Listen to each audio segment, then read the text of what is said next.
প্রথম দিবসের সম্মানিত সুযোগ্য সভাপতি, শিক্ষাবিদ, দক্ষিণ এশিয়ার বৃহত্তম ইসলামী সংগঠন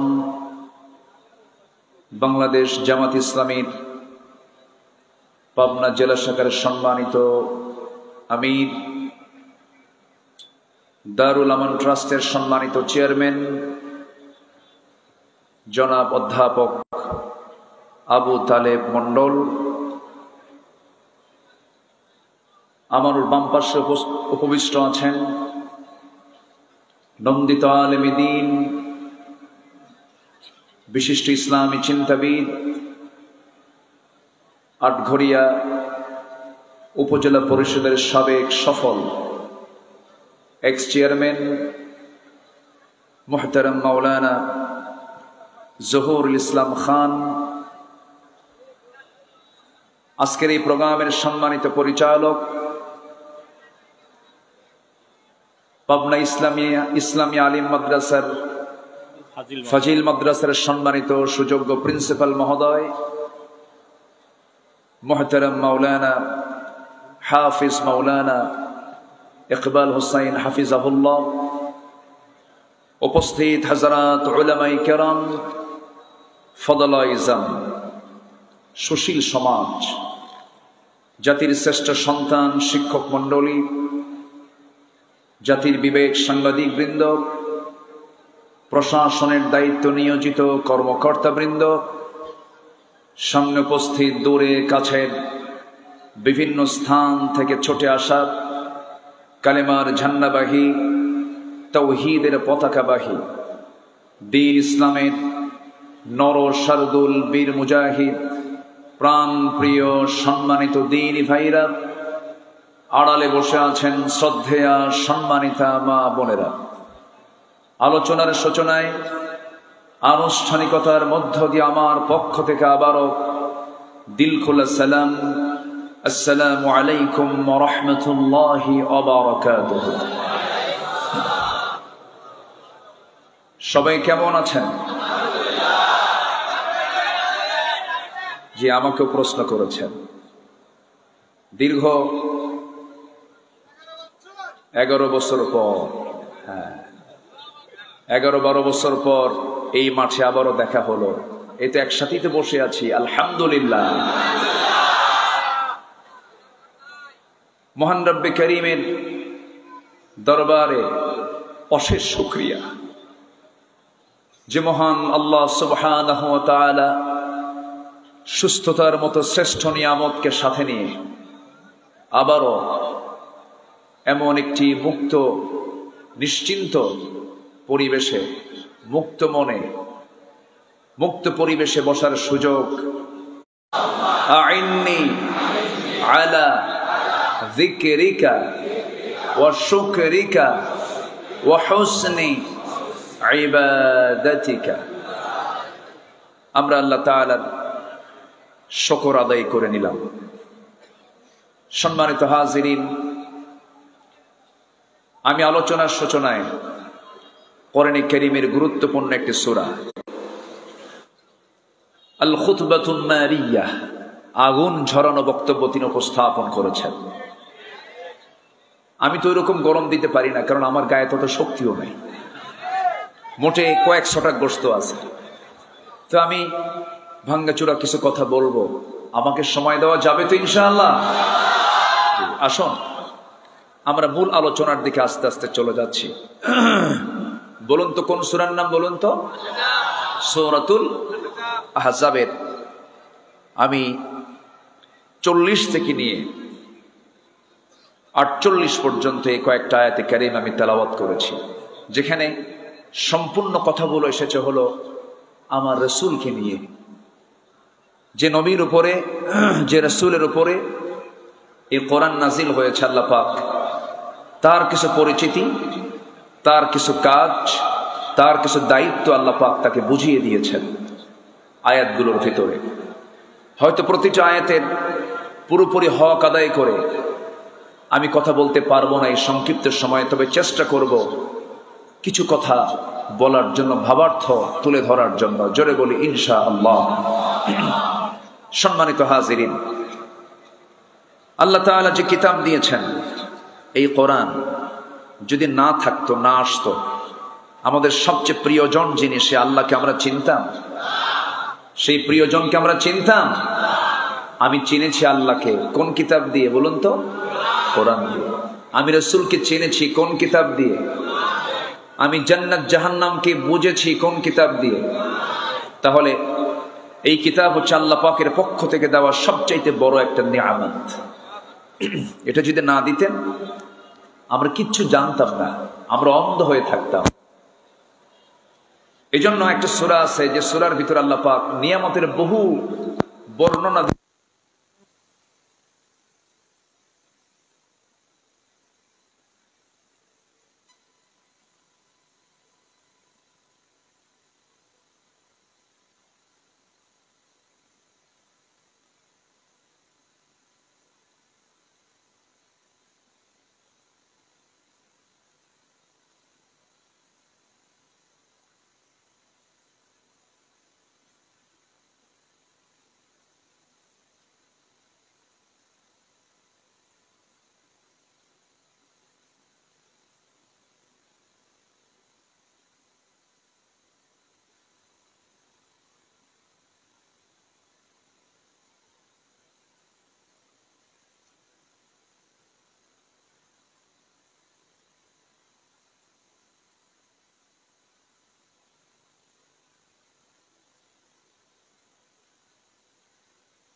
এটা তো চিন্তার কারণ।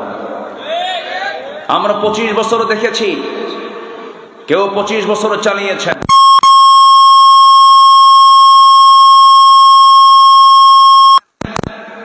মাঝখান দিয়া কেয়ারটেকার গভর্নমেন্টটা চালিয়েছেন কয়েক বছর।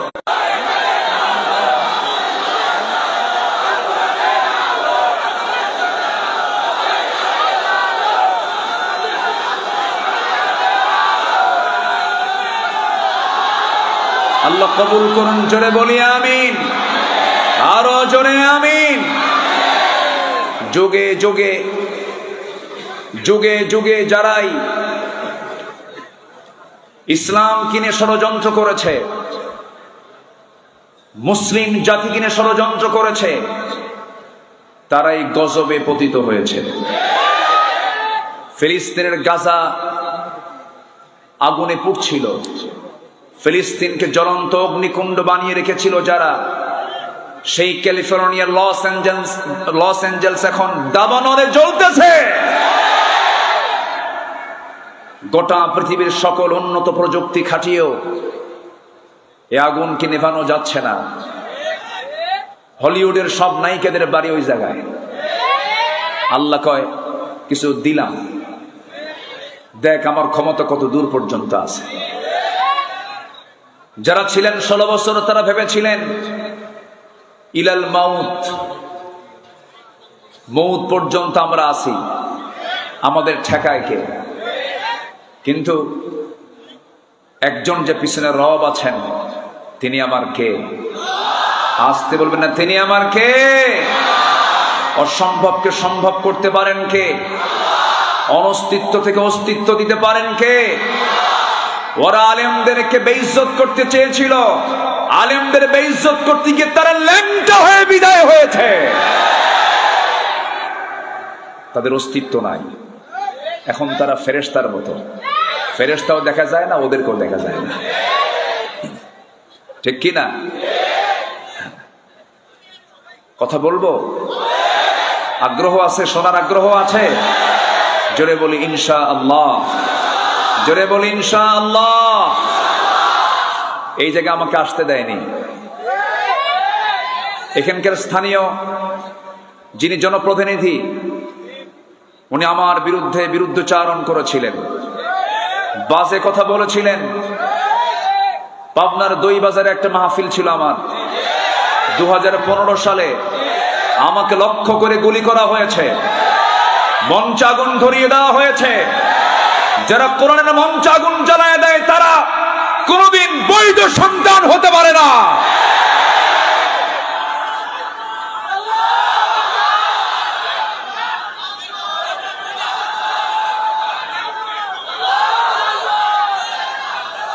থামুন সম্মানিত ভাইয়েরা, সেই মামলায় আমি জেলও খেটেছি। 2018 সালে প্রায় 150 পুলিশ ঘেরাও করে, আমি বড় সন্ত্রাসী তো, ধরে আমারে নিয়ে গেল থানায়। ওসি আমারে দেখে কান্দে। বললাম, ওসি সাহেব কান্দেন কেন? হুজুর আমি আপনার খুব ভক্ত। তো বললাম, ভক্ত তো ধরছেন কেন? বলে, হুজুর উপর থেকে চাপ। তো উপর থেকে চাপ হলে তো ছেড়ে দেওয়ার কথা। কোন উপরে? হুজুর সেই উপরে না, দুনিয়ার উপরে। মানে ইলাহা ওদের কাছে দুইটা, একটা হচ্ছে আকাশের মালিক, আর যারা দুনিয়া চালায় ওর একটা মালিক। তা আমি বললাম, আপনি আমাকে ধরলেন, হুজুর কি করবেন? চাকরি বাঁচান তো ফরজ। আমি বললাম, ইমান বাঁচান তো নফল। মামলা আরো যোগ কইরা দিল পাঠায়া, হুজুর জেলখানায় যান, থাকেন। তো দুনিয়া তো জেলখানা, আর দুনিয়া সিজনুল মুমিন ওয়া জান্নাতুল লিল কাফির। বড় জেলখানা থেকে ছোট জেলখানায় ঢুকলাম। দুনিয়াটা একটা জেলখানা না, বড়, আর মানুষের তৈরি করে জেলখানাটা ছোট। ঢুকলাম ভিতরে, কোন আলেম ওলামা জেলখানায় ঢুকতে নিয়ে কাঁদে নাই, সব হেসেছে, ঠিক কিনা বলেন? মনের তৃপ্তি আছে না নাই বলেন তো? আমি তো চুরি করি নাই, আমি কাঁদবো কেন? ঢুকলাম ভিতরে, আমারে দেখেই 85 বছরের এক বুড়ো চাচা সালাম দিয়ে বলে, হুজুর আপনি জেলখানায় ঢুকছেন, খুব খুশি হলাম। আমি বললাম, খুশি হলেন কেন? হুজুর মাহফিলে যাই, দেখা হয় না, মুসাফা হয় না, একটু আলিঙ্গন করবো তাও হয় না, একটু দোয়া নেবো, ঝাড়ফুঁক নেবো তাও হয় না। এই চান্স কি আর আসে কোনোদিন? দোয়া করি আপনি ভিতরেই থাকেন। তো ভিতরে ঢুকলাম, তো চাচাকে বললাম, চাচা এই 85 বছরের বয়সের নাতি বুদ্ধি থুই আপনি জেলখানে, আপনি কোন আকাম করছেন? তাই বল, বাবা বোমা হামলা, বোমা হামলা। আমি নাকি বোমা হামলা করেছি? বলুন তো, 85 বছরের বুড়োর হাতে যদি বোমা তুলে দেওয়া হয়, উনি কি লক্ষ্য স্থানে মারবেন না নিজের মাথার উপরে পড়বে? এই ছিল 16 বছর। সম্মানিত বন্ধুগণ, আল্লামা সাঈদীর কথা কে না জানেন? আমার ডান পাশে যিনি বসে আছেন কেঁদেই ফেলেছেন। 2009 সালে আমার জীবনের প্রথম হজের সফর। ওই বছরে আল্লামা সাঈদ রাহিমাহুল্লাহ রয়্যাল গেস্ট হয়ে উনি তার জীবনের শেষ হজটা করেছেন 2009 সালে। 2010-এর 10ই ফেব্রুয়ারি এবং 11ই ফেব্রুয়ারি এখানে তিনি মাহফিলও করেছেন, লাস্ট মাহফিলটা। তো হজে যখন গেলেন, সবাই মিলে আমরা তাকে বললাম, হুজুর দেশের অবস্থা খুব খারাপ, মামলা চলছে, প্রস্তুতি চলছে, গ্রেফতার হচ্ছে, ট্রাইব্যুনাল গঠন হয়েছে, আপনি দেশে ফিরলি আপনাকে ধরে ফেলবে। উনি মুস্কি হাসি মেরে বললেন, সাইদি পালায়া থাকার মানুষ না। আল্লাহু আকবার বলবেন না?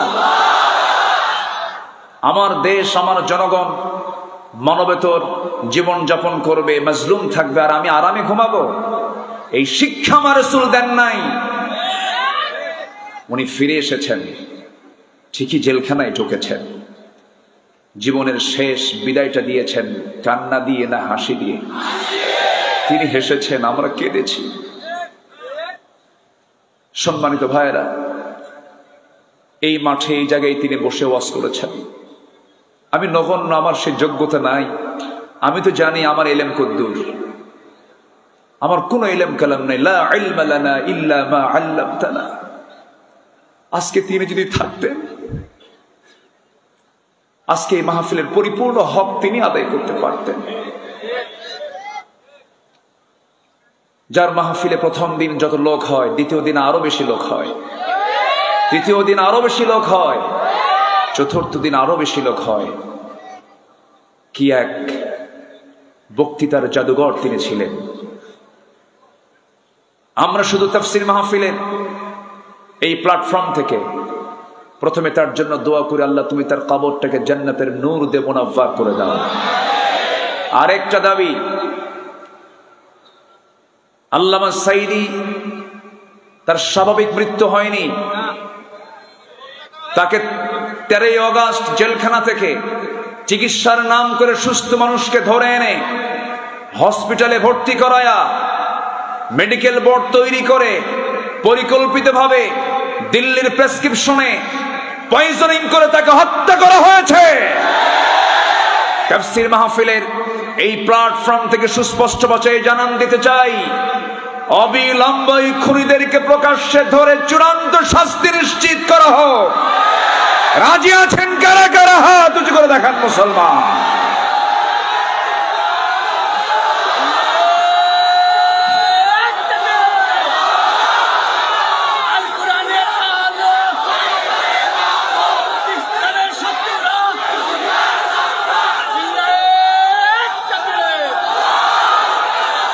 আল্লাহ কবুল করুন, জোরে বলি আমিন।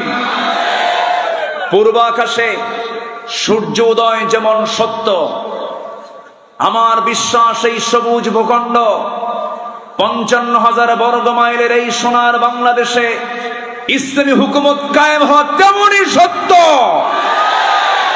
কারণ শহীদের রক্ত এই জমিনে ঝরেছে। এটা হচ্ছে তার বড় ইতিবাচক দিক। এদেশের মানুষ শহীদ হওয়া শিখেছে, শহীদ হতে প্রস্তুত। এমন একটি উর্বর জমিন এখন বাংলার জমিন। আলহামদুলিল্লাহ বলেন, জোরে বলি আলহামদুলিল্লাহ। সম্মানিত ভাইয়েরা, অনেক কথাই তো আছে, এক রাতেই তো আমাকে শেষ করতে হচ্ছে।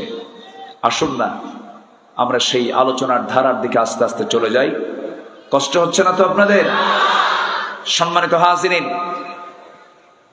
কোরআন তো সেই কিতাব যা দিয়ে সব ফয়সালা হয়, সব সমস্যার সমাধান এর মধ্যেই পাওয়া যায়। বলি আলহামদুলিল্লাহ। আজকে আমি সারাদিন ফিকির করছিলাম কি বিষয় নিয়ে কথা বলা যায়। বহুদিন পরে যাচ্ছি তো সূরা আহজাবকে আমি মাথায় নিয়েছি। সম্মানিত ভাইয়েরা, এটা এমন একটা কিতাব, আমি কাতার থেকে বছর 2 আগে দোহা টু ঢাকা বিমানে চড়লাম, বিমানে উঠলাম। 36,000 ফিট উপরে তখন বিমান। নিচের দিকে তাকায় দেখি জমিন তো দেখা যায় না, সূর্যের কিরণে কিছু মেঘ, বিশাল মেঘের স্তূপ, মাইলকে মাইল, চোখ আর পাচ্ছে না, এত দূর পর্যন্ত মেঘের এই মেঘখণ্ডমালাগুলো, মেঘমালাগুলো ঝুলে আছে সূর্যের নিচে। তা আমি ভাবলাম যে এগুলো কেমন করে থাকে, এর কি ওজন আছে নাকি? আমার এই ধারণা ছিল না যেটা রিয়ালি ওজন আছে কিনা। একটু সার্চ দিয়ে দেখলাম, না, কিউমুলিনুম্বাস নামক কিছু মেঘমালা আছে যাদের ওজন 10 লক্ষ টন পর্যন্ত। তো ভাবলাম, আল্লাহ তুমি কি তোমার কালামে এই কথাগুলো বলেছ? আমি একটু চিন্তা করলাম, সূরা রাদের দিকে চলে গেলাম। রাদ মানে হলো বজ্রপাত। আল্লাহ রাব্বুল আলামিন এই সূরার 12 নম্বর আয়াতে বলছেন, হুয়াল্লাযী ইউরিকুমুল বারকা খাওফান ওয়া তামআন ওয়া ইউনশিস সাহাবাস সিকাল। জোরে বলুন আল্লাহু আকবার। তিনি বলছেন, তিনি সেই মহান রব যিনি আকাশে মেঘমালাকে ঝুলিয়ে রেখেছেন, যে মেঘমালাগুলো ওজনওয়ালা মেঘমালা। আল্লাহ রাব্বুল আলামিন কোন মেঘমালাকে কখনো জমিনে ফেলে দিয়েছেন নাকি? ফেলে দেন নাই। যদি মাঝে মাঝে মেঘমালাগুলো যদি খণ্ড হয়ে যদি ভেঙ্গে পড়তো, মানুষকে বিল্ডিং বানাতো নাকি? মাঝে মাঝে বিশাল বড় দুর্ঘটনা ঘটে যেত। তাহলে এখন বলুন, কোরআন শুধু যদি ধর্মীয় কিতাব হতো, নভমণ্ডল নিয়ে, মেঘমালা নিয়ে, আবহাওয়া বিজ্ঞান নিয়ে, মেটেরোলজিক্যাল সায়েন্স নিয়ে কোরআন কেমনে কথা বলে? কোরআন তো শুধু সাধারণ ধর্মীয় কোনো কিতাব নয়। আমার বন্ধুগণ, একটু মনোযোগ দিই, একটা তথ্য দিই, মূল আলোচনার দিকে আস্তে আস্তে চলে যাব।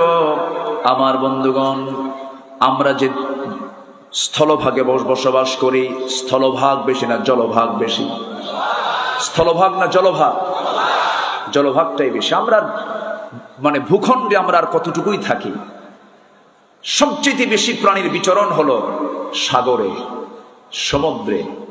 একটা হিমালয় সমুদ্রে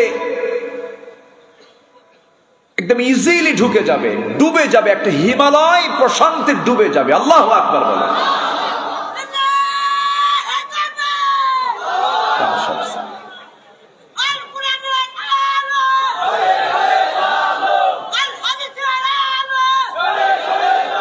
জি ঠিক আছে, হ্যাঁ, ওর সালামও দিছে কিন্তু। ঠিক আছে, এখন বসেন।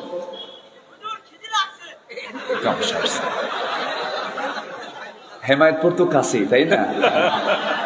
আচ্ছা ঠিক আছে, জি একটু, হ্যাঁ হ্যাঁ ঠিক আছে, ওকে একটু পাঠায় দেন। আমার সাথে এদের খুব মিল আছে, বুঝলেন? সেদিন এক মাহফিলে এরকম এক অটিস্টিক প্রতিবন্ধী সোজা কেমনে যে টের পাইছে, কেউ দেখতো মানে কেউ দেখেও নাই। এক প্রতিবন্ধী এসে একদম সোজা মঞ্চে এসে চেয়ারে বসে গেছে। দেখেন না আপনারা? দেখেন নাই? সবাই দেখছে। হ্যাঁ, বসে গেছে। তো যাই হোক, এই প্রতিবন্ধী যারা, তাদেরকে কখনো ধমক দিবেন না, কখনো না। বিশেষ করে প্রতিবন্ধীর বাবা যারা, এই অটিস্টিক এদের যারা বাবা মা, অনেক সময় ধৈর্যের চ্যুতি ঘটে, ধৈর্যচ্যুতি হয়ে যায়। কখনো না। আল্লাহর মাখলুক, আল্লাহর সৃষ্টি, আপনার জন্য পরীক্ষা, কখনো অসম্মান করা যাবে। সম্মানিত ভাইয়েরা, তাহলে স্থলভাগ বেশি না জলভাগ বেশি? শুধু বেশি না অনেক বেশি? অনেক বেশি। আল্লাহ রাব্বুল আলামিন সমুদ্র বিজ্ঞান নিয়ে কথা বলেছেন, সমুদ্র জগৎ নিয়ে কথা বলেছেন। সূরা নূরের 40 নম্বর আয়াতে মহান রাব্বুল আলামিন কাফিরদের দৃষ্টান্ত উপমা দিতে গিয়ে তিনি বলছেন, আও কাযুলুমাতিন ফি বাহরিল লুজ্জি ইয়াগশাহু মাওজুম মিন ফাওকিহি মাওজুম মিন ফাওকিহি সাহাব। জোরে বলুন আল্লাহু আকবার।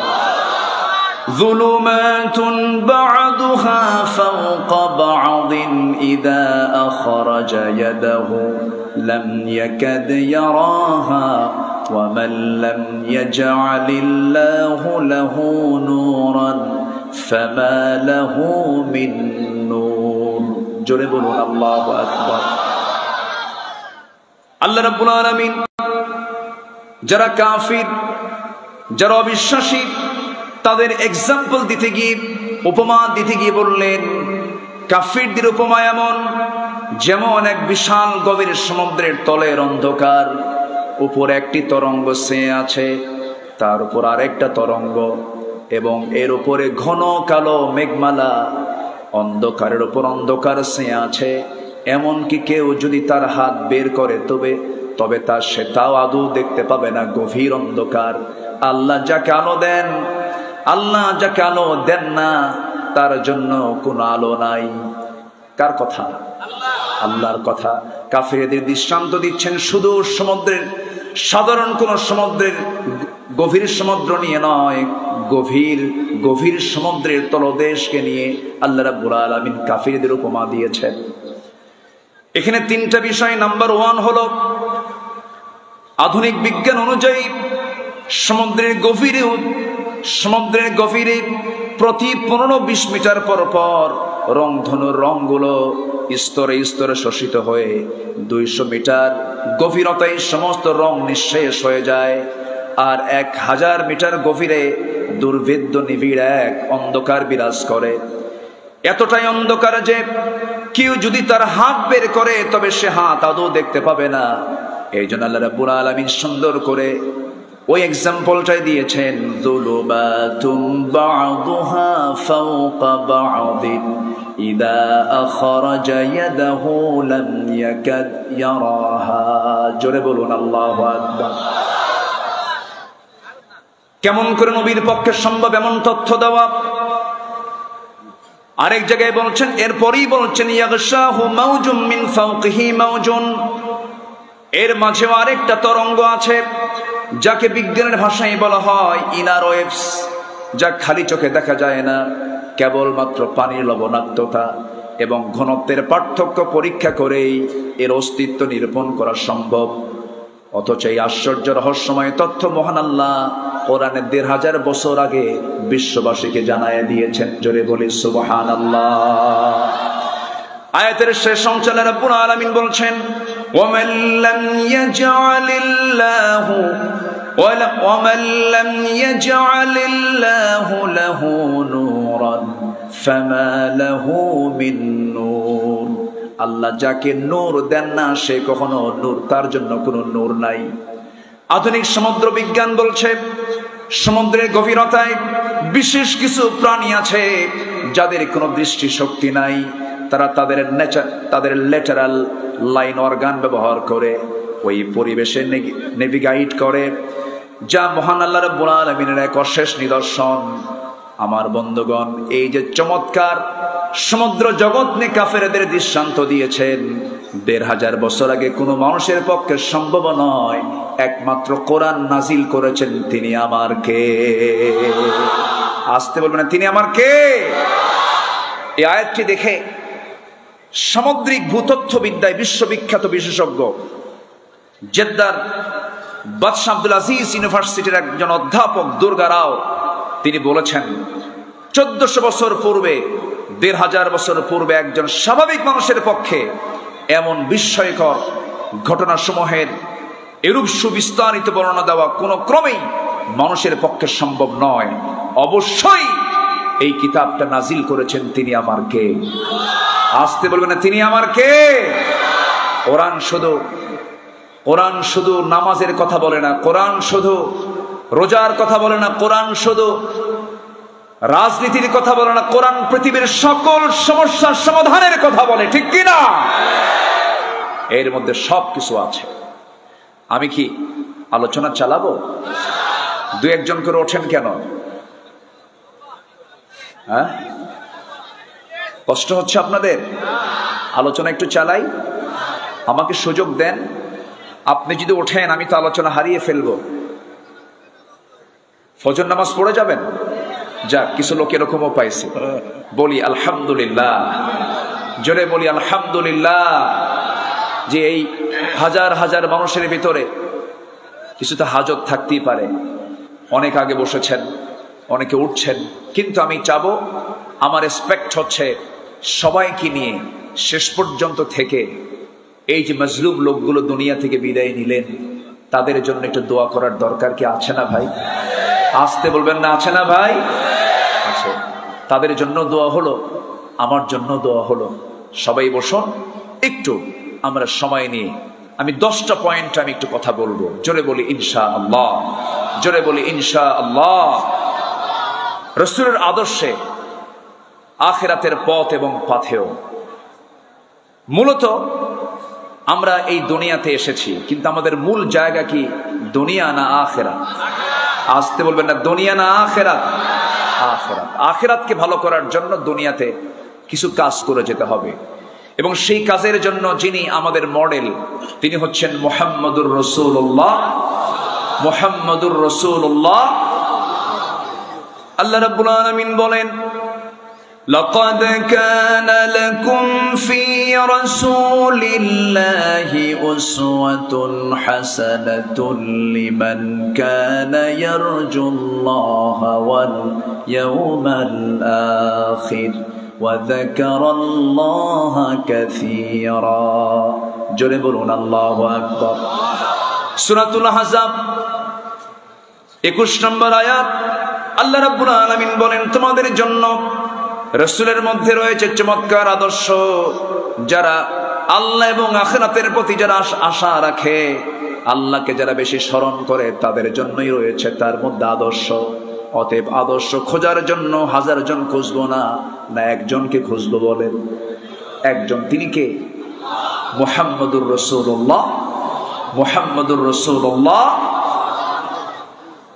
রাসূল হচ্ছেন আমার মডেল। আমার দেশে নবীকে মডেল না বানায়া অন্য কোন নেতাকে মডেল মনে করে এমন দলও আমার দেশে আছে না নাই? আসতে বলবেন না, আছে না নাই? অনেকে বলে আমি অমোক চেতনায় বিশ্বাসী। এখন তো আবার বিভিন্ন কথা আমাদের কানে আসছে। এ থামেন, আমারে কতি দেন, জি আমার একটু বলতে দেন। সম্মানিত বন্ধুগণ, আমি যখন কবরস্থ হব আমাকে রেখে আসা হবে কি বলে? বিসমিল্লাহি ওয়া আলা, বলুন বলুন, বিসমিল্লাহি ওয়া আলা মিল্লাতি রাসূলিল্লাহ। যদি কেউ রাসূলের মিল্লাতে না যেতে চান, বিসমিল্লাহি ওয়া আলা মিল্লাতে লেনিন, কার্ল মার্কস, মাও সেতুং, এটা বলেই তাকে বিদায় করতে হবে। একটা আছে ইনু, ইনু ওই যে নদীর ওই পার,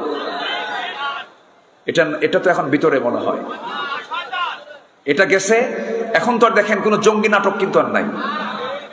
কোথাও কি শুনছেন এরকম অমুক জায়গায় জঙ্গি অভিযান চালিয়ে এতগুলো অস্ত্র, জঙ্গি বই, জিহাদি বই সহ এত লোককে সেখান থেকে গ্রেফতার করা হয়েছে? এমন কোন নাটক কি 5 মাসে আছে? সেই নাটকের নাট্যকারও দেশে নাই, জয়েন্ট যারা নাট্যকার, সহকারী নাট্যকার, তারাও নাই। এই জন্য 5 মাসে আর এগুলো কিছু শোনা যাচ্ছে না। এর জয়েন্ট নাট্যকার ছিল হলো এই যে ইনু একটা, ও কিছু হইলি জঙ্গি শব্দটা তুলতো। সম্মানিত বন্ধুগণ, ওরা ভেবেছিল এই দেশ থেকে ইসলামকে নির্মূল করতে। ইসলাম কারো বাবার না, ইসলাম কার? আসতে বলবেন না, ইসলাম কার? ইসলাম ছিল, আছে, থাকবে। তুমি থাকবে না। আল্লামা সাইদির কি সুন্দর কথা, 25 বছর আগে কি বললেন। আপনারা কি মনে করেন জানি না, আমি তো মনে করি উনি একজন বড় আল্লাহওয়ালা মানুষ ছিলেন। আপনারা মনে করেন কি না?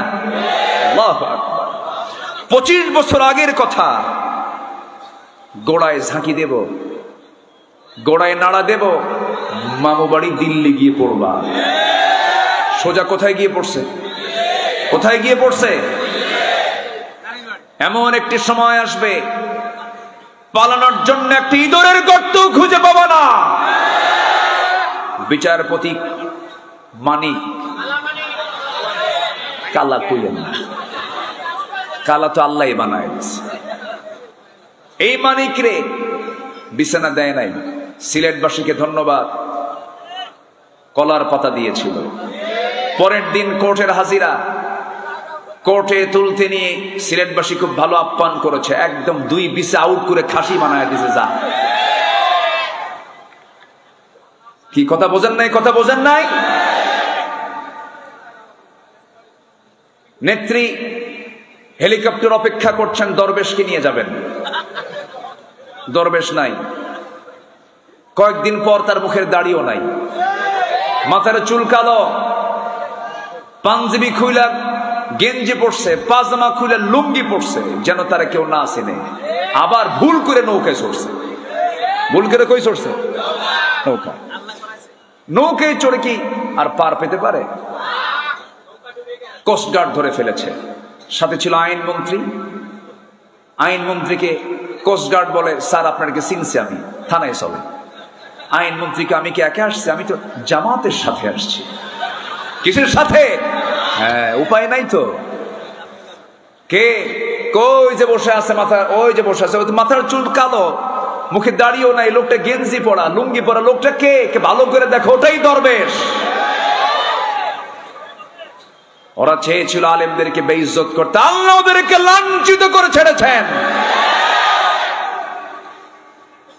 কত কথা বলবো, বহু কথাই তো রয়ে আছে। বলি বলি বলি, জোরে বলি ইনশাআল্লাহ। দিন এসেছে আমাদের। এক মাঘে শীত যায় না তো। ওরা ভেবেছিল মাঘ আর আসবে না।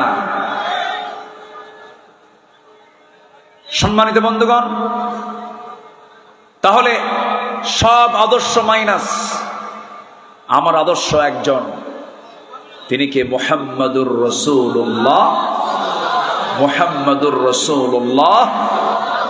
সেই নবীজির চারিত্রিক সনদ পৃথিবীর কেউ দেয়নি, দিয়েছেন কে? আল্লাহ। আল্লাহ রাব্বুল আলামিন তার চারিত্রিক সনদ নিজে দিয়ে বলছেন, নুন ওয়াল কলামি ওয়া মা ইয়াসতুরুন মামনুনি ওয়া ইন্নাকা লাআলা খুলুকিন আযীম। জোরে বলুন আল্লাহু আকবার। কবি বলেন, তিনি ছিলেন যেন সেই মুষলধারা বৃষ্টি, ঝরে পড়ে ধরা মাঝে এক মহাবিশ্বয় সৃষ্টি। তার বিন্দু অঞ্জলিস্কল এক অপার মহাতৃপ্তি, জীবন মরু সিক্ত করে প্রশান্তি ধারার মহাদীপ্তি। জোরে বলে সুবহানাল্লাহ। আমার নবীর চারিত্রিক সনদ পৃথিবীর কেউ দেয় নাই, রাসূলকে আল্লাহ পাক নিজে তাকে দান করেছেন। সুইডিশ একাডেমির প্রয়োজন নাই, আমাদের দুনিয়ার কোনো একাডেমি থেকে পুরস্কার পাওয়ার প্রয়োজন নাই। আমাদের প্রয়োজন পুরস্কার পাওয়া দরকার কার দরবার থেকে? আল্লাহ বলছেন, বান্দারে আমি তোকে মহা পুরস্কারে পুরস্কৃত করব, শর্ত হলো বান্দা তুই আমার সঙ্গে মহাব্বতে চলে আয়, আমাকে তুই খুশি করার চেষ্টা কর। আমার আল্লাহ তাআলা প্রত্যেক রাত্রিতে আরশে আজিম থেকে দুনিয়ার আকাশে চলে আসেন। জোরে কোন সুবহানাল্লাহ। সহিহ হাদিস, আমার আল্লাহ তাআলা প্রত্যেক রাত্রিতে, শেষ রাত্রিতে, মাঝ রাত্রিতে ফিস সামাঈদ দুনিয়া, দুনিয়ার আকাশে চলে আসেন। এসে বলেন, আলা বিম মুস্তাগফিরিন ফাগফির লাহ। কোন ক্ষমা প্রার্থী আছো, আমার কাছে ক্ষমা চাবি, আমি থেকে ক্ষমা করে দেব। আমার বন্ধুগণ, আমার আল্লাহ তাআলা আমাকে এত বেশি ভালোবাসেন, সাত আকাশ কোথায়, প্রথম আকাশ কোথায়, কত দূর থেকে প্রত্যেক রাত্রিতে আমার আল্লাহ আমাকে মাফ করার জন্য আসেন। আমরা যে দুনিয়াতে বসে আছি, এই দুনিয়া থেকে এই আসমান যদিও দেখতে পাচ্ছি, কিন্তু আসমান থেকে শুধু দূরে না, আমাদের দৃষ্টিতে অনেক দূরে। অনেক দূরে। কেউ কি গিয়েছে নাকি? যেতে পেরেছে নাকি? যাওয়া সম্ভব নাকি? সম্ভব না। আমার বন্ধুগণ, শুধু ছোট্ট একটা তথ্য দেব। আল্লাহ আমার জন্য, আমাকে খুশি করার জন্য কত কাছাকাছি চলে আসেন আল্লাহ তাআলা, কত দূরে তার আরশে আজিম। আমরা যেখানে বসে আছি ঠিক এই জায়গা থেকে সূর্যটা আমরা দেখতে পাই প্লেটের মতো 13 লক্ষ গুণ বড়। ওই সূর্যের চাইতে ব্যাটেল জুইস, সুপারনোভা, আড্রা, প্রক্সিমা সেন্ট্রাই, এই সমস্ত তারকারাজিগুলো কত বড়। ব্যাটেল জুইস একটা তারকা আছে, এই সূর্যের চাইতে শুধু 1 গুণ নয়, 2 গুণ নয়, ওই সূর্যের চাইতে ব্যাটেল জুইস তারকা আছে, সেই তারকাটা 33 কোটি গুণ বড়। 33 কোটি গুণ বড় একটা তারকা। শুধু এরকম একটা তারকা নয়, কোটি কোটি গ্যালাক্সি আছে। প্রত্যেকটা গ্যালাক্সির ভিতরে আল্লাহ রাব্বুল আলামিন 500 বিলিয়ন করে তারকা রেখে দিয়েছেন। এরকম করে আল্লাহ রাব্বুল আলামিন মহাশূন্যে তারকাগুলো ঝুলায় রেখেছেন। শুধু মহাশূন্যের কথা বলছি, আমিও তো উপরে যাই নাই। মানুষ চাঁদের দেশে চলে গেছে, চাঁদ সফর করেছে, মঙ্গল গ্রহ হয়ে গেছে। বান্দা যদি মনে করে গ্রহ দেখলাম মঙ্গল, দেখলাম চাঁদ, চাঁদের দেশ দেখলাম, একটু তারকার দেশ দেখতে চাই, তারকার দেশে যদি কোনো বান্দা যেতে চায়, দুনিয়ার কোনো যানবাহন দিয়ে চলবে না, দুনিয়ার কোনো বিমান কপ্টার দিয়ে চলবে না, নভোযান দিয়ে চেষ্টা করা যেতে পারে। দুনিয়ার লেটেস্ট নভোযান হলো অ্যাপোলো 11, যার ঘন্টার গতি হলো 39,000 কিলোমিটার। 39,000 কিলোমিটার বেগে যদি রওনা দিয়েছে সেই পৃথিবীর সবচেয়ে নিকটবর্তী তারকার দেশ, যার নাম হলো প্রক্সিমা সেন্ট্রাই, পৃথিবীর সবচেয়ে কাছাকাছি তারকার দেশ। সেই তারকার কাছে যদি যেতে চায় কেউ, এমন দ্রুতগতি সম্পন্ন অ্যাপোলো 11 চড়ে তার সময় লাগবে 1,15,000 বছর মাত্র। যাবেন কারা কারা? হাত তোলেন। সম্ভব? আসতে বলে সম্ভব। আমি কি আকাশে গেছি এখনো? আকাশ তো বহু দূরে। এরকম প্রথম আকাশ, দ্বিতীয় আকাশ, তৃতীয় আকাশ, চতুর্থ আকাশ, 7 আকাশের উপরে আমার আল্লাহ তাআলার আরশ আজিম।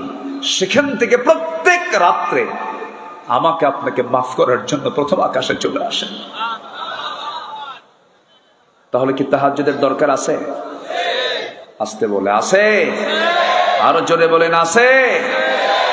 আমার নবীজি তাহাজ্জুদে কাঁদতেন কেমনে? নাসাই শরীফের হাদিস। আমার নবীজি তাহাজ্জুদের নামাজ যখন পড়তেন, সিজদায় গিয়ে এত জোরে ঝাড়ায় কাঁদতেন তিনি, তার কান্নার আওয়াজটা কেমন হতো? হাদিস এসেছে, চুলায় আগুন ধরিয়ে দেওয়ার পরে পাতিলে পানি তুলে দিয়ে যদি পাতিলটার পানি গরম করা হয়, গরম হলে পরে, সিদ্ধ হলে পরে পানি টকবক টকবক যে আওয়াজটা হয়, আমার নবীর সিজদায় পড়ে যখন তিনি কাঁদতেন, টকবক পানির মতো আওয়াজ আমার নবীর মুখ থেকে বের হতো। রাসূল এত কাঁদতেন। সবচেয়ে বেশি কেঁদেছেন আমার নবীজি, যায় নামাজ ভিজে যেত, এত কান্না তিনি কাঁদতেন। এই কান্নার অধিকাংশ কারণ ছিল আমি এবং আপনি, আমার উম্মত। জোরে কোন সুবহানাল্লাহ। ইন তুআযিবহুম ফাইন্নাহুম ইবাদুক। আল্লাহ তুমি যদি আযাব দাও, তুমি যদি শাস্তি দাও, তারা তো তোমার বান্দা, তুমি আমার উম্মত গুলোকে মাফ করে দাও। কাল হাশরের ময়দানে সবাই বলবেন নফসি নফসি, আমার নবীজি বলবেন উম্মতি উম্মতি। এই জন্য আদর্শ মডেল দরকার একজন ব্যক্তির, মুহাম্মদ সাল্লাল্লাহু। যে নেতাকে আমি কবরে পাবো, যে নেতাকে আমি মিজানে পাবো, যে নেতাকে আমি পুলসিরাতে পাবো, যে নেতাকে আমি হাউজে কাউসারে পাবো, যে নেতাকে আমি কাল হাশরের ময়দানে পাবো, সেই নেতাকে নেতা না বানায়া দুনিয়ার উল্লুক ভাল্লুককে নেতা বানাবেন, কিয়ামতের দিন মুসিবতে পড়ে যাবেন। অতএব আমার আপনার জন্য আজকে সিদ্ধান্ত হলো, আমরা দল করব নবীর দল, দল করব আল্লাহর দল। সবাই রাজি আছেন? আল্লাহ কবুল করুন, জোরে বলি আমিন। আমার ভাইয়েরা, অনেক লম্বা কথা। রাসূলের আদর্শে আখিরাতের পথ এবং পথেও 10টি পয়েন্ট আমি কথা বলতে চাই। নাম্বার 1 হলো আমার নবীজির যে আদর্শের, যে আখিরাতের পথ এবং পথেও নাম্বার 1 হলো নবীজির ভিতরে তাওহীদের পথে দৃঢ়তা এবং একনিষ্ঠতা ছিল। তাওহীদের পথে তিনি খুব দৃঢ় ছিলেন এবং একনিষ্ঠ ছিলেন। সবাইকে একনিষ্ঠ হওয়ার জন্য তিনি আহ্বান করেছেন। আল্লাহ রাব্বুল আলামিন সূরা হুদের মধ্যে বলছেন, সূরা হুদের 112 নম্বর আয়াত, ফাস্তাকিম কামা উমিরতা ওয়া মান তাবা মাআকা ওয়া লা তাতগাউ ইন্নাহু বিমা তা'মালুনা বাসীর। জোরে বলুন আল্লাহু আকবার। হে রাসূল, আমি আপনাকে যা আদেশ করেছি তার উপরে আপনি অটল থাকুন, অবিচল থাকুন। আপনি কখনো ঘাবড়াবেন না, আপনি কখনো দুমড়ে মুচড়ে যাবেন না। একজন মুজাহিদ কখনো বসে থাকে না, বসে থাকে না। যতই আসুক বাধা, যতই আসুক বিপদ, ভেঙে পড়ে না, ভেঙে পড়ে না। একজন মুজাহিদ কখনো বসে থাকে না, বসে থাকে না। সামনে থাকলো হাজার পাহাড় তার, দুশ্মন হলো না হয় বেসুমার। সামনে থাকলো হাজার পাহাড় তার, দুশ্মন হলো না হয় বেসুমার। তবুও সে সামনে চলে, তবুও সে সামনে চলে, থমকে দাঁড়ায় না, থমকে দাঁড়ায় না। একজন মুজাহিদ কখনো বসে থাকে না, বসে থাকে না। আল্লাহ কবি মতিউর রহমান মল্লিকের কবরটাকে জান্নাতের টুকরা বানায় দেয়। জোরে বলি আমিন। এক একটা গান, এক একটা ওয়াজ, এক একটা গান, এক একটা শিল্প। আল্লাহু আকবার বলেন। আমরা কি দুমড়ে মুসড়ে পড়বো? আমরা সামনের দিকে এগিয়ে থাকবো। ফাস্তাকিম কামা উমিরতা। এই আয়াত যখন নাজিল হয়, আমার নবীজির দাড়িগুলো পাকতেছিল জীবনের শেষ সময়। তখন তাকে বলা হলো, হুজুর আপনি তো বুড়ো হয়ে যাচ্ছেন, দাড়ি পাকতেছে। আমার রাসূল বললেন, সূরা হুদের 112 নম্বর আয়াত আমাকে বুড়া বানিয়ে দিয়েছে। এই আয়াত খুব ভারী আয়াত। এই আয়াতটার দিকে তাকালে আমার দারুণ ভয় লাগে। আল্লাহ যেন আমাদের সবাইকে দ্বীনের উপরে ইস্তেকামাত থাকার তৌফিক দান করেন। জোরে বলি আমিন। আমি হামজার বুক ফুলিয়ে ইসলাম গ্রহণ করার পর কুরাইশদের রাগ চরমে উঠেছিল। তারা বুঝতে পারল মুহাম্মদ বিন আব্দুল্লাহর শক্তি বনু হাশিমের সমর্থনেই। তারা তাওহীদের আন্দোলন চলছে, বিভিন্ন ষড়যন্ত্র শুরু করে দিল, বয়কট করলো। আমরা সবাই জানি এক পর্যায়ে চরমভাবে যখন লেগে গেল, আবু তালেব, আমার ডান পাশে যিনি বসে আছেন, উনি কিন্তু মুসলিম আবু তালেব। কিন্তু যে আবু তালেবের কথা বলছি, যদিও মুসলিম না, কিন্তু নবীর সারা জীবনের মানে কি বলবো আমি, এত বড় খেদমত তিনি করেছেন। অনেক সাহাবীর কিসমতে এত বড় খেদমত করা জোটে নাই। কিন্তু খেদমত করলে হবে কি, মুহাব্বত ছিল কিন্তু আনুগত্য ছিল না। আবু তালেব বলে ফেললেন, মুহাম্মদ তোমার চুল পরিমাণ কোনো ক্ষতি করবে এমন কোন লোককে তোমার সামনে আসতে দেব না, আমি তোমার সাথে আছি। আবু তালেব যদিও কাফের, অভদ্র না ভদ্র, আসতে কাম হয়নি। কারণ হেদায়েতের একদম মূল মার্কাজ, হেদায়েত দিবেন যিনি, তিনি আমার কে? আসতে হেদায়েত যিনি দিবেন তিনি আমার কে? আল্লাহ। যদি তাই হতো নূহ পারতেন তার ছেলেকে দিনে আনতে, যদি তাই হতো লূত আলাইহিস সালাম পারতেন তার বউকে দিন আনতে, যদি তাই হতো ইব্রাহিম আলাইহিস সালাম তিনি তার আব্বাকে ফিরে আনতে পারতেন। কিন্তু পারেন নাই, কারণ হেদায়েত একমাত্র কার হাতে? আসতে বলবেন না, কার হাতে? আল্লাহর হাতে। কুরাইশরা আমার নবীজির দাওয়াতকে রুখে দেওয়ার জন্য মক্কার বিখ্যাত বাইতুল্লাহর দেওয়ালে একটা চুক্তিনামা ঝুলিয়ে দিল, যেখানে উল্লেখ ছিল মুহাম্মদ এবং তার অনুসারীদের কোনো ধরনের অর্থনৈতিক সামাজিক কোনো সম্পর্ক রাখা যাবে না। তাদের বিরুদ্ধে নিষেধাজ্ঞা শিরোধার্য করা হলো। শেষ পর্যন্ত সাহাবে কেরাম খাবার পেলেন না। গাছের লতাপাতা, চামড়া, এই সমস্ত খাবারগুলো খেতে খেতে শেষ পর্যন্ত কোষ্ঠকাঠিন্য হলো। পায়খানাগুলো ছাগলের পায়খানার মতো কটকটে হয়ে গেল। এবং এই কষ্টের ভিতরে থাকতেই অল্প বয়স্কা ফাতিমা রাদিয়াল্লাহু তাআলা আনহা অল্প বয়সে তিনি দুনিয়া থেকে বিদায় নিয়েছিলেন। এবং এতটাই কষ্ট সাহাবীদের ভিতরে ছিল, খাবার না পেয়ে ওই পাথরের উপরে হালকা মাঝে মাঝে বৃষ্টি যখন হতো, কিছু ঘাস জন্মাতো, সেই ঘাসগুলো চাবায়া চাবায়া সাহাবায়ে কেরাম ক্ষুধা নিবারণ করেছেন। কি কষ্ট তারা করেছেন। 3 বছর, কয় বছর বলেন তো? 3 বছর। কিন্তু কেউ কি দিন থেকে বের হয়েছেন? কেউ দিন থেকে বের হননি। দিনের উপর অবিচল থেকেছেন। আমার বন্ধুগণ, এই 16 বছর কত প্রস্তাব গিয়েছে, কত প্রকার লোভনীয় প্রস্তাব দেওয়া হয়েছে। জেলখানায় থেকে জীবন পর্যন্ত হাসি মুখে বরণ করে নিয়েছেন। ফাঁসির মঞ্চে হাসতে হাসতে চলে গেছেন, কিন্তু বাতিল শক্তির কাছে মাথা নত করে নাই।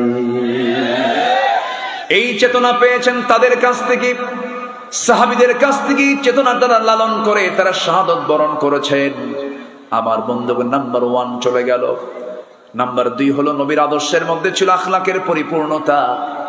আমার আল্লাহ রাসূলকে আল্লাহ তাআলা এমন আখলাক দান করেছেন, যার সমস্ত দিক আমার রাসূলের মধ্যে আল্লাহ পাক পরিপূর্ণ আকারে দিয়েছিলেন। শামাইলে তিরমিজির মধ্যে এসেছে, সাইয়েদনা আলী বলেন, নবীর চরিত্রের ব্যাপারে তার কাছে জানতে চাওয়া হলে তিনি বললেন, কানা রাসূলুল্লাহ সাল্লাল্লাহু আলাইহি ওয়াসাল্লাম দাইমাল বিশর সাহালাল খুলক লাইনাল জানিব লাইসা বিফাদ্দিন ওয়ালা গালিযিন ওয়ালা সাহাবিন ওয়ালা ফাহাশিন ওয়ালা আইয়াবি ওয়ালা মুশাহিন ইয়াতাগাফালু আম্মা লা ইয়াশতাহি। আমার নবীজি নাম্বার 1 সহজ সরল ছিলেন, নাম্বার 2 কোমল হৃদয়ের অধিকারী ছিলেন, নাম্বার 3 তিনি কঠিন স্বভাবের ছিলেন না, তিনি উচ্চস্বরে কথা বলতেন না, অশ্লীল ভাষা প্রয়োগ করতেন না, কারো দোষ খুঁজে বেড়াতেন না, কৃপণ ছিলেন না, তিনি অপছন্দনীয় কথা এড়িয়ে যেতেন, তিনি কাউকে নিরাশ করতেন না, মিথ্যা প্রতিশ্রুতিও দিতেন না। নাম্বার 9 হলো 3টি বিষয় থেকে তিনি বিরত থাকতেন, ঝগড়া বিবাদ, অপ্রয়োজনীয় কথাবার্তা বলা। এই 16 বছর অহংকার ছিল কিনা বলেন? আস্তে বলুন, অহংকার ছিল কিনা বলেন? চিন্তা করুন, ছাত্ররা তাদের ন্যায্য আন্দোলন চালিয়ে যাচ্ছিল, বৈষম্য বিরোধী আন্দোলন তারা চালাচ্ছিল যে না, কোটা বাতিল করতে হবে, বৈধ একটি আন্দোলন। গুরুত্বপূর্ণ একটি জায়গা থেকে, চেয়ার থেকে বলা হলো, রাজাকারের নাতিপুতিরা চাকরি পাবে। এটি কি বিনয়ের কথা না অহংকারের কথা? বিনয়ের কথা না অহংকারের কথা? অহংকারের কথা। সম্মানিত ভাইয়েরা, যারাই অহংকার দেখিয়েছে যুগে যুগে, অহংকার পেয়েছে যার, ধ্বংস হয়েছে তার। মাটির সঙ্গে মিশায়া দিয়েছেন তিনি আমার কে? আসতে বলবেন না, তিনি আমার কে? আমার নবীজির ভিতরে চুল পরিমাণ কোনো অহংকার ছিল না, সবার সঙ্গে মিশে মিশে কথা বলতেন। মুহাম্মদ সাল্লাল্লাহু, অপ্রয়োজনীয় একটা ওয়ার্ড আমার নবীর জীবনে মুখ থেকে বের হয়নি, অপ্রয়োজনীয় একটা ওয়ার্ড আমার নবীর মুখ থেকে বের হয়নি। মাইক পেলেই যা মুখে আসতো তাই বলতো। এক প্রতিবন্ধী নেতা ছিল, প্রতিবন্ধী নেতা। প্রতিবন্ধী বললাম এই জন্য, নোয়াখালীর দিকে তার বাড়ি। প্রতিবন্ধী নেতা, বুঝতেছেন তো? খালি বলতো খেলা হবে। একটা গুরুত্বপূর্ণ জায়গা থেকে এমন জাতীয় অযাচিত, এত হালকা কথা কোন মানুষ বলতে পারে না। কোথায় খেলা হবে? কই খবরই তো না। আরেকজন তো 70 রাকাত তাহাজ্জুদ পড়তো, হ্যাঁ তো নাই দেশে। ও এই খেলা হবে কথার রূপকার, হে সবার আগে ভাবছে। সম্মানিত বন্ধুগণ, ওরা আমাদেরকে রাজাকার বলে 16 বছর গালি দিয়েছিল। কোন রাজাকার পাকিস্তানে যায় নাই, শুধু হিন্দুস্তানের রাজাকাররা হিন্দুস্তানে গিয়ে সব শেল্টার নিয়েছে, ঠিক কিনা? আমরা যাব না, আমরা দেশকে ভালোবাসি। আমরা দেশকে কি ভালোবাসি? আমরা দেশি বাঁচবো, দেশি মরবো। জোরে বলি ইনশাআল্লাহ, আর জোরে বলি ইনশাআল্লাহ। ওরা দেশ থেকে টাকা পাচার করেছে, সব সম্পদ নিয়ে তারা ইউরোপ আমেরিকায় পাড়ি দিয়েছে। আপনি একটা আলেমের বাড়ি ইউরোপে পাবেন না, একজন কোন ইসলামী আন্দোলনের কোন নেতার বাড়ি আপনি ইউরোপ আমেরিকায় পাবেন না। চ্যালেঞ্জ দিলাম, পাবেন? কোথাও পাবেন না। সম্মানিত বন্ধুগণ, সম্মানিত ভাইয়েরা, এই দেশকে এগিয়ে দিয়েছে মূর্খ মানুষগুলো, অশিক্ষিত মানুষগুলো। প্রবাসী রেমিটেন্স পাঠালো, অশিক্ষিত। কৃষক হাড় ভাঙ্গা পরিশ্রম করে দেশকে আগায় দিল। শ্রমিক কাজ করে করে অশিক্ষিত মানুষ দেশকে আগায় দিল। দেশকে আগায় দিয়েছে অশিক্ষিতরা, আর দেশকে পিছায় দিয়েছে কলমের খোঁচা দিয়ে শিক্ষিত নামের কিছু কলঙ্ক নরপশুরা। একটা প্রশ্ন করবো, আপনি বলুন তো, তালাকের যে প্রবণতা, আপনি কোন কাজীকে প্রশ্ন করবেন, পাবনার কাজীকে, তাকে প্রশ্ন করবেন কালকে, যে তালাক যে সমাজে চলছে, তালাকের প্রবণতা এখন মূর্খদের মধ্যে, অশিক্ষিতের মধ্যে বেশি না শিক্ষিতের মধ্যে বেশি?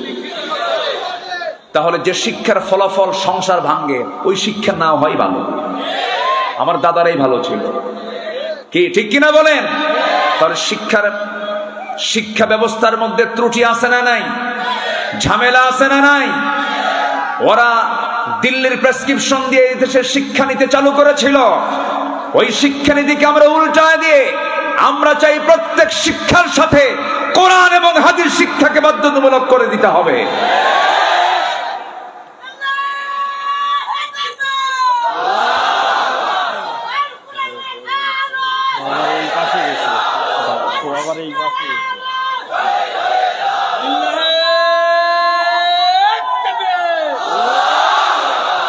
ইসলামের শত্রুরা ঘুষ ভারতের দালালেরা আমলিকের শত্রুরা শত্রুরা কি বলেন আপনি থামেন।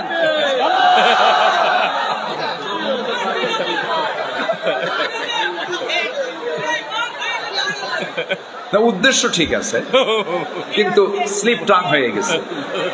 যাই হোক, কিছু ফ্লেভার পাইছে ওই লোকে। আচ্ছা, যাই হোক, হতে পারে। সম্মানিত ভাইয়েরা, আমি কি আলোচনা চালাবো? তো মাঝে মাঝে দু একজন যে ওঠা বসা করেন, একটু বসেন, জিকির করে লা ইলাহা, আরো জোরে লা ইলাহা,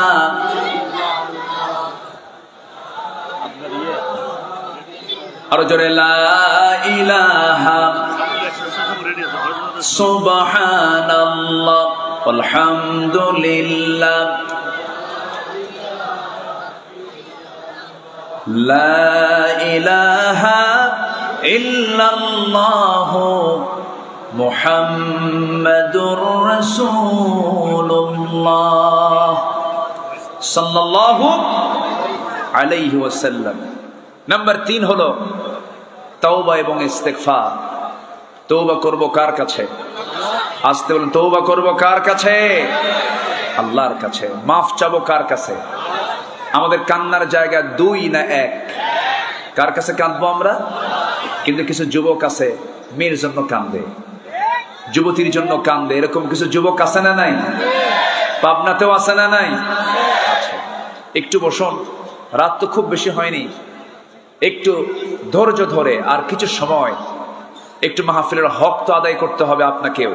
একটু বসুন না, জোরে বলি ইনশাআল্লাহ, আর জোরে বলুন ইনশাআল্লাহ।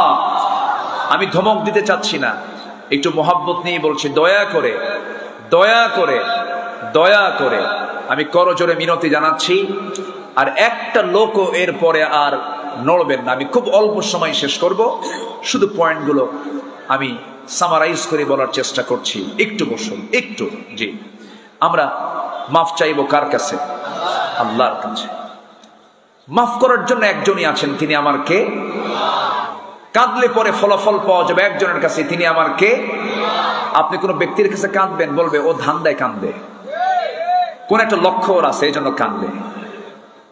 দুনিয়ার কারো কাছে কাঁদবেন, সে একটা মাইন্ড করতে পারে, কিন্তু আল্লাহর কাছে আপনি কাঁদবেন, এই কান্নার অবশ্যই একটা ফলাফল কে দিবেন? আসতে বলবেন না, কে দিবেন? আল্লাহ দিবেন। আল্লাহ রাব্বুল আলামিন বলেন, তুবু ইলাল্লাহি জামিআন আইয়ুহাল মুমিনুন লাআল্লাকুম তুফলিহুন। সূরা নূর আয়াত নাম্বার 31। আল্লাহ রাব্বুল আলামিন তওবার ব্যাপারে হুকুম দিচ্ছেন, আর এক জায়গায় বলছেন, তুবু ইলাল্লাহি তাওবাতান নাসুহা। তওবার গুরুত্ব এত বেশি, আল্লাহ রাব্বুল আলামিন তওবা নামে একটা সূরা পর্যন্ত নাযিল করেছেন। আমার নবীজি বলেন, তুবু ইলাল্লাহ ফাইন্নী আতুবু ইলাই ফাইন্নী আতুবু ফিল ইয়াউমি মিয়াত মাররা। ও আমার সাহাবীরা, তোমরা তওবা করো আল্লাহর কাছে, আমি রাসূল নিজে সারা দিনে 100 বারেরও বেশি বার তওবা করি। জোরে বলে সুবহানাল্লাহ। আমার রাসূলকে আল্লাহ পাক ইস্তেগফার করতে বলেছেন। যারা পারেন ঠোঁট মিলিয়ে বলুন, ফাসাব্বিহ বিহামদি রাব্বিকা ওয়াস্তাগফিরহু ইন্নাহু কানা তাওয়াবা। আমরা কার কাছে মাফ চাবো বলেন? আল্লাহর কাছে মাফ চাবো। বান্দা যখন আল্লাহর দিকে 1 হাত আগায়, আল্লাহ তার দিকে 10 হাত আগান। ওমান তাকাররাবা ইলাইয়া শিবরান তাকাররাবতু ইলাইহি যিরাআন ওমান তাকাররাবা ইলাইয়া যিরাআন তাকাররাবতু ইলাইহি বাআন ওয়া ইযা আকবালা ইলাইয়া ইয়ামশি আকবালতু ইলাইহি ওয়াহারফিলু মুত্তাফাকুন আলাইহি। যে ব্যক্তি আমার দিকে হেঁটে হেঁটে আসে আমি তার দিকে দৌড়ায় দৌড়ায় যাই, যে আমার দিকে 1 হাত আগায় আমি তার দিকে 10 হাত আগাই। জোরে বলি সুবহানাল্লাহ। মাফ করার জন্য কে আছেন? আমি গুনাহ করব, মাফ করবেন কে? আমি তওবা করব, মাফ করবেন কে? আল্লাহ মাফ করে দিবেন। এই জন্য মাফের সবচাইতে বড় উত্তম জায়গা হলো আজান শোনার সঙ্গে সঙ্গে কোথায় যাওয়া? আসতে বলবেন না, কোথায় যাওয়া? মসজিদে যাওয়া। কয় ওয়াক্ত নামাজ? আল্লাহ আমাকে ডাকবেন দিনে, ডাকেন দিনে কয়বার বলেন? 5 বার। একটি স্পেশাল সময়, সেটা কোনটা বলেন? তাহাজ্জুদ। মোট কয়বার হলো? 6 বার হলো। এই 6টার সময় আমরা একটু আল্লাহর ডাকে সাড়া দেব, আল্লাহকে খুশি করার জন্য স্পেশালি সেজদা দিয়ে দেব। আপনার গুনাহ যত বড়ই হোক না কেন, বান্দা যখন ওযু বানায়, ওযুর সঙ্গে সঙ্গে তার অঙ্গ প্রত্যঙ্গের সগীরা গুনাহগুলো মাফ হয়ে যায়। হাত মাফ হয়ে যায়, মুখমণ্ডলের সগীরা গুনাহগুলো মাফ হয়ে যায়। 2 পা যখন ধৌত করে 2 পায়ের সগীরা গুনাহগুলো মাফ হয়ে যায়। বান্দা যখন নামাজে দাঁড়ায়, আল্লাহ বান্দার সামনে দাঁড়ায় যান। বান্দা যখন সূরা ফাতিহার আলহামদুলিল্লাহি রাব্বিল আলামিন বলে, আল্লাহ বলেন হামিদানি আবদি। আর রহমানির রহিম যখন বলে আসনা আলাইয়া আবদি বলে, আল্লাহ বলেন মাজ্জাদানি আবদি। ইয়্যাকা না'বুদু ওয়া ইয়্যাকা নাস্তাঈন পর্যন্ত যখন বান্দা বলে হাদা বাইনি ওয়া বাইনা আবদি ইহদিনাস সিরাতাল মুস্তাকিম থেকে শুরু করে নিয়ে ওয়ালাদ-দাল্লিন পর্যন্ত যখন বান্দা বলে, আল্লাহ বলেন বান্দারে এতক্ষণ ধরে তুই আমার কাছে যা যা চাইলি সমস্ত চাওয়াকে পাওয়া করে তোর তামাম জিন্দেগীর সমস্ত গুনাহগুলোকে মাফ করে দিলাম। আমরা নামাজ পড়ব কয় ওয়াক্ত? আসতে বলো না, কয় ওয়াক্ত বলেন? আমার নেতা হতে হবে বেনামাজি না নামাজি? বেনামাজি না নামাজি? আমরা এই বিষয়টা খেয়াল করব, কারণ ইয়াউমা নাদউ কুল্লা উনাসিম বিইমামিহিম, কিয়ামতের দিন আল্লাহ রাব্বুল আলামিন প্রত্যেক ব্যক্তিকে হাজির করবেন তার নেতা সহ। নেতা যদি বেনামাজি হয়, কর্মী যদি নামাজি হয়, মানান না বেমানান? বলেন মানান না বেমানান? বেমানান হয়ে যাবে, এমন নেতা আমরা বানাবো না। নাম্বার 4 হলো আল্লাহর সামনে দাঁড়ানোর ভয়। সকল হারামকে আমরা বর্জন করব, আল্লাহর সামনে আমাকে দাঁড়াতে হবে। এই জন্য সকল হারামকে বর্জন করে পবিত্র জীবন গঠন করব। আখিরাতের নাজাত প্রাপ্তির জন্য আমরা এই প্ল্যানে আমরা সামনের দিকে চলবো। রাসূলের আদর্শ আমরা এটাই খুঁজে পাই। আল্লাহ রাব্বুল আলামিন সুন্দর করে বলেছেন, ওয়া আম্মা মান খাফা মাকামা রাব্বিহি ওয়া নাহান নাফসা আনিল হাওয়া ফাইন্নাল জান্নাতা হিয়াল মাওয়া। জোরে বলুন আল্লাহু আকবার। ভিতরে তাকওয়া আনতে হবে, নিজের ভিতরে আল্লাহর ভয় আনতে হবে। ছোট্ট একটা ঘটনা মনে পড়ে গেল, সাইয়েদনা ওমর ফারুকের কথা। ওমর ফারুককে সবাই চিনেন তো? কয় নাম্বার খলিফা বলেন? বলেন জোরে বলেন, কয় নাম্বার খলিফা? বহুদিন আগে এক মাহফিলে বলেছিলাম ওমর ফারুককে চিনেন কে? 500 থেকে এক ছেলে দাঁড়ায় বলে, হুজুর আমি চিনি। কে? আমাদের বাড়ির দোতলায় ভাড়া থাকে। তো বললাম তুমি তো 100 তে 100 পাইছো, তোমার বুদ্ধি যা উত্তরও তাই। কিন্তু এই ওমর তো সেই ওমর না। এই ওমর হচ্ছেন সেই ওমর যে ওমরের নিকট একজন মুসলিম তার কাছে দুধ হাদিয়া নিয়ে চলে আসছে। দুধ 1 গ্লাস দুধ নিয়ে বলতেছে, হুজুর আমিরুল মুমিনিন আপনার জন্য আমি সুন্দর করে দুধটা ঘন করে, পাবনার কি খাওয়া যায় বলেন তো? পাবনার ঘি না, পায়েস আছে না? পায়েস খুব লোভনীয়, তো এটাকে খুব ঘন করা হয়। 1 মণ দুধে কি 1 কেজি? হ্যাঁ, 1 কেজি চাল। কতটুকু হয় এটা জানো? 2-3 কেজি এরকম হয়তো পরিমাণ হয়। এত বড় টেস্ট, এত মজা। কিন্তু আজকে কিন্তু খাই নাই। আজকে কিন্তু মিস হয়েছে, কালকে যেন এটা মিস না হয় কোনো মেহমানের। পাবনায় আসলে পায়েস খাওয়া হবে না, এটা তো খুব অপূর্ণতা থেকে যায়। আলহামদুলিল্লাহ বলেন, জোরে বলি আলহামদুলিল্লাহ। তো সাইয়েদনা ওমর ফারুক রাদিয়াল্লাহু তাআলা আনহু বসে আছেন, একজন দুধ ঘন করে 1 গ্লাস দুধ তার কাছে নিয়ে এসে বলছে, আপনার জন্য চমৎকার খাবার নিয়ে আসছি, আপনি এটা খাবেন। তিনি প্রশ্ন করলেন না, পেলেন তো খুব মজার জিনিস পাইছেন, খেয়ে ফেলছেন। খাওয়ার পরপরই প্রশ্ন করছেন, এই তুমি যে আমার জন্য হাদিয়া আনছো, এটা কি তোমার বাড়ির গরুর দুধ নাকি? তোমার কি গৃহপালিত কোনো পশুর দুধ তুমি নিয়ে আসছো? উটের দুধ নিয়ে আসছো না কি নিয়ে আসছো বলো? কে না, এটা আমি রাষ্ট্রের পক্ষ থেকে গরিবদের জন্য যেটা বরাদ্দ হয় সেটা পেয়েছি, এরপর যেহেতু আমি পাইছি, এটা আমি আপনাকে হাদিয়া দিলাম, আপনার জন্য তো জায়েজ। দেখছেন ফতুয়া মারতেছে কিন্তু। ওমরে ফারুক বললেন, ঠিক আছে তুমি যাও। সাইয়েদনা ওমরে ফারুকের চোখ অশ্রু সজল হয়ে গেল, চোখে পানি চলে আসছে। কাঁদতে কাঁদতে তিনি মনে মনে ভাবতেছেন, যদি আমি মারা যাই, আল্লাহ যদি আমাকে প্রশ্ন করেন সরকারের জিনিস বাইতুল মালের খাবার তোমার পেটে কেন, কেমন করে জবাব দেব? সেই জন্য করলেন কি, বেশি পরিমাণ পানি পেটের মধ্যে ঢুকায় নিলেন। এরপরে নখ 5টা একসঙ্গে গলার মধ্যে ঢুকায় দিয়ে জোরপূর্বক সমস্ত খাবারগুলো পেট থেকে বের করে দিলে। আমার ভাইয়েরা,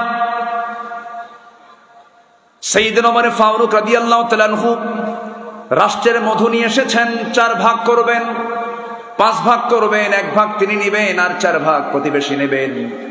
স্ত্রীর কাছে এসে বলছেন, স্ত্রী শোনো, এই যে 1 বোতল মধু আনছে, রাষ্ট্রের মধু ভাগাভাগি করে নিতে হবে, সমান ভাগে 5টা ভাগ করো। 1 অংশ আমাদের আর 4 অংশ হলো প্রতিবেশীর। এই কথা বলে তিনি মধুর বোতলটা তিনি হ্যান্ড ওভার করলেন স্ত্রীর কাছে। বলছেন, স্ত্রী তুমি এটাকে ভাগ করো। 1 মিনিট যেতে না যেতেই বললেন, স্ত্রী তোমাকে আমি ভাগ করতে দেব না, দাও বোতলটা আমার হাতে দিয়ে দাও। কিচ্ছু কথা না বলে প্রতিবেশীর ঘরে চলে গেলেন। প্রতিবেশীর কাছে গিয়ে বলছেন, প্রতিবেশী আমার, এই যে মধু তোমাকে দিলাম সমান 5 ভাগে ভাগ করবে। 1 ভাগ আমাকে দিয়ে বাকি 4 ভাগ এই 4টা ঘরে তুমি সহ সমান করে নিয়ে নিবা।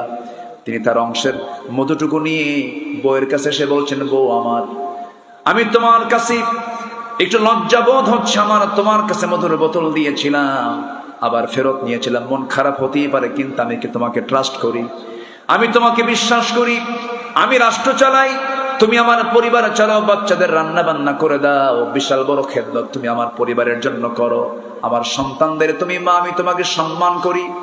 আল্লাহি তাল্লাহি বিল্লাহি আমি তোমাকে সন্দেহ করে গ্লাসটা মধুর বোতলটা হাতের ভিতর থেকে নিয়ে নেই। নেওয়ার উদ্দেশ্য হলো মধুভাগের দায়িত্ব আমি তোমাকে না দিয়া প্রতিবেশীর হাতে এই জন্য দিয়েছি, কারণ মধু হলো তরল জিনিস।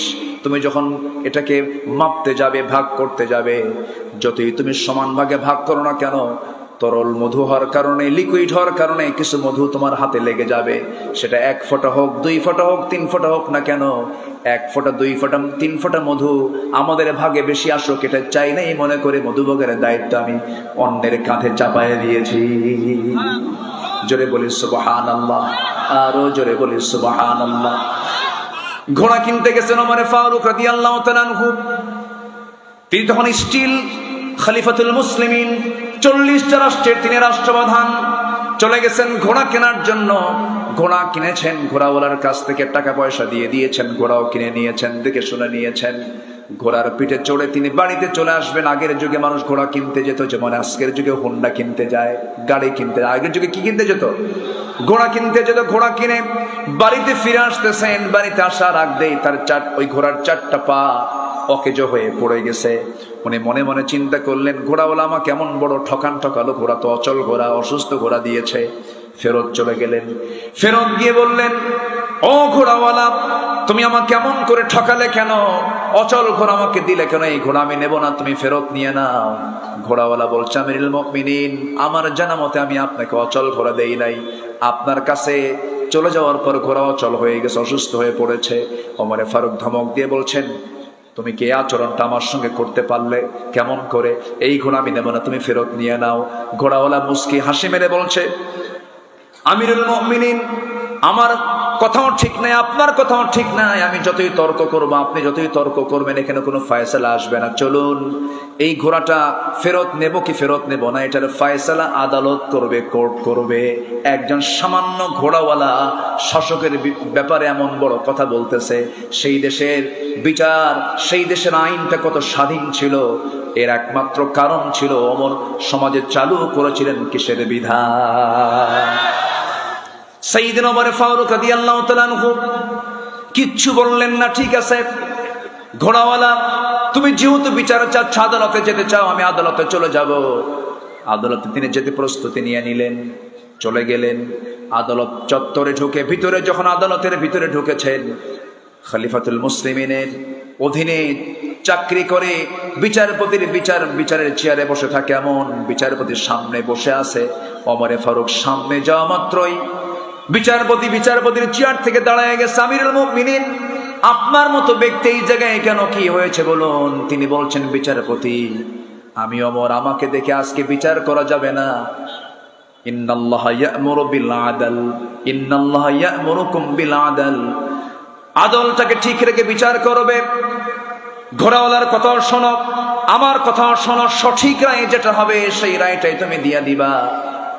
যখন বাদীর কথা শোনা হলো, ঘোড়াওয়ালার কথা শোনা হলো, ওমরে ফারুকের কথাও শোনা হলো, দুজন কথাই তিনি শুনলেন। শোনার পর আস্তে করে ওই আদালতের চেয়ার থেকেই বলতেছেন, আদালতের সেই বিচারপতি কাজী সুরাই ইবনুল হারিস আল কিন্দি রাহমাতুল্লাহ আলাইহি, তিনি বলছেন, আমিরুল মুমিনিন, আপনি আমারও খলিফা, আপনি ঘোড়াওয়ালারও খলিফা, আপনি অর্ধজাহানের খলিফা, কিন্তু আজকে দুই পক্ষের কথা শুনে আমি এতটুকু নিশ্চিত হলাম, এই ঘোড়াটা কখনো আপনি ঘোড়াওয়ালাকে ফেরত দিতে পারবেন না, কারণ এই ঘোড়াওয়ালাকে ফেরত দিলে সে ক্ষতিগ্রস্ত হয়ে যাবে। আপনি ওমর সামনে আছেন আমার, আপনি এই জায়গা থেকে সুস্থ অবস্থায় বাড়িতে ফিরবেন, তার যেমন গ্যারান্টি নাই। একটা প্রাণী সুস্থ থেকে অসুস্থ হবে কখন কেউ তো বলতে পারে না। যেহেতু মালিকানা শেষ হয়ে গেছে, কেনা বেচা সম্পূর্ণ কমপ্লিট হয়ে যাওয়ার পর, আপনার মালিকানা যাওয়ার পর ঘোড়াটা অসুস্থ হয়ে পড়েছে, এই ঘোড়া ফেরত দেওয়ার কোনো সুযোগ নাই। ওমরে ফারুক আস্তে করে সেই জায়গা থেকে চলে গেলেন বাড়িতে। পরের দিন তিনি মাজলিসে শুরার বৈঠকে বসেছেন, সমস্ত লোকজনদেরকে নিয়ে বসে পরামর্শের বৈঠকে বলছেন, শোনো, অমুক আদালতে একজন বিচারপতি আছে, খুব সাহস, তার আমার বিরুদ্ধে রায় দিয়েছে। এই আমার বিরুদ্ধে রায় দেওয়ার কারণে, তার সাহসিকতার কারণে তার পদোন্নতি আমি ওমর দিতে বাধ্য হলাম। সুবহানাল্লাহ। আমার বন্ধুগণ, আমার ভাইয়েরা, এটাই হচ্ছে আল্লাহর সামনে একদিন দাঁড়াতে হবে, আল্লাহর সামনে জবাবদিহিতার কাঠগড়ায় দাঁড়িয়ে জবাব দিতে হবে। এই অনুভূতি কারোর মধ্যে যদি থেকে যায়, সে বান্দার আদর্শ এমনই হতে পারে, এমনই হবে, এটাই স্বাভাবিক। নাম্বার 5 হলো, নবীর আদর্শের মধ্যে আমানতদারিতা ছিল, বিশ্বস্ততা ছিল। কি আমানতদার তিনি ছিলেন, কি পরিমাণ তার মধ্যে আমানত কাজ করত, আমানত রক্ষার ব্যাপারে খুব তিনি সজাগ ছিলেন। আল্লাহ রাব্বুল আলামিন সুন্দর করে বলছেন, সূরা নিসার 58 নম্বর আয়াতে বলছেন, ইন্নাল্লাহা ইয়া'মুরুকুম আন তুআদ্দুল আমানাতি ইলা আহলিহা ওয়া ইযা হাকামতুম বাইনান নাসি আন তাহকুমু বিল আদল ইন্নাল্লাহা নি'মা ইয়া'iদুকুম বিহি। জোরে বলুন আল্লাহু আকবার। আমার বন্ধুগণ, কি আমানত তিনি শিখিয়েছেন সাহাবে কেরামকে। সাইয়েদনা ওমর ফারুকের কথাই যখন চলে আসলো, আমানতের ব্যাপারে একটি অত্যন্ত গুরুত্বপূর্ণ একটা তথ্য দিচ্ছি। রাষ্ট্রের তহবিলের রক্ষকের কাছে সেই তহবিলে একটা মাত্র দিনার ছিল। কয়টা দিনার বলেন? একটা দিনার ছিল। সেই দিনার তিনি পেলেন। ওমরে ফারুকের ছেলেকে ডাক দিয়ে বললেন, তোমাকে একটা দিনার দেওয়া হলো, এটা রাষ্ট্রের তহবিলে জমা ছিল, পড়েছিল। সেটা নিয়ে তিনি বাড়িতে চলে গেলেন। ওমরে ফারুক দেখলেন তার ছেলের হাতে একটা দিনার। তিনি সেই রক্ষককে ডাক দিয়ে বললেন, তুমি এই জিনিসটা আমার ছেলেকে দিলে কেন? সঙ্গে সঙ্গে তিনি আবার তাকে ফেরত দেওয়ালেন। ফেরতের দিন এই একটা দিনার নিয়ে উম্মতের বিরুদ্ধে অভিযোগের সম্মুখীন হব, এটা আমার প্রয়োজন নাই। একটা দিনারও আমি রাষ্ট্রের তহবিল আবার ফেরত দিয়ে দিলাম। আল্লাহু আকবার বলেন। এই দেশে বহু মন্ত্রী মন্ত্রণালয় চালিয়েছে। আপনার পাবনার একজন গর্বিত মন্ত্রী ছিলেন, শিল্পমন্ত্রী। জানেন তো শহীদ আল্লামা কে? মতিউর রহমান নিজামী রাহিমাহুল্লাহ। তার প্রত্যেকটা কথায় মুক্তর দানার মতো, মুক্তের সদৃশ কথা। একটা কথাও তার অতিরিক্ত অপ্রয়োজনীয় কথা আমি তার মুখ থেকে কখনো বের হতে দেখিনি, আমার চোখে পড়েনি। আল্লাহু আকবার বলেন। স্বাধীনতার পর থেকে নিয়ে আজ পর্যন্ত যত মন্ত্রণালয় মন্ত্রীরা চালিয়েছেন, সবচাইতে ফ্রেশ মন্ত্রণালয় চালিয়েছেন এই মন্ত্রী। আল্লাহু আকবার বলেন।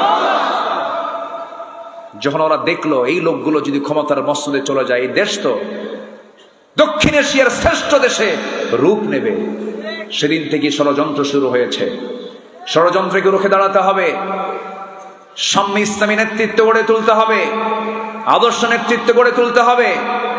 সাম্যের দিনকে ইসলামের দিন মনে করে আমাদেরকে মাঠে ময়দানে কাজ করতে হবে, দাওয়াতের সম্প্রসারণ করতে হবে, ঘরে ঘরে কালেমার দাওয়াত দিতে হবে মুসলমান।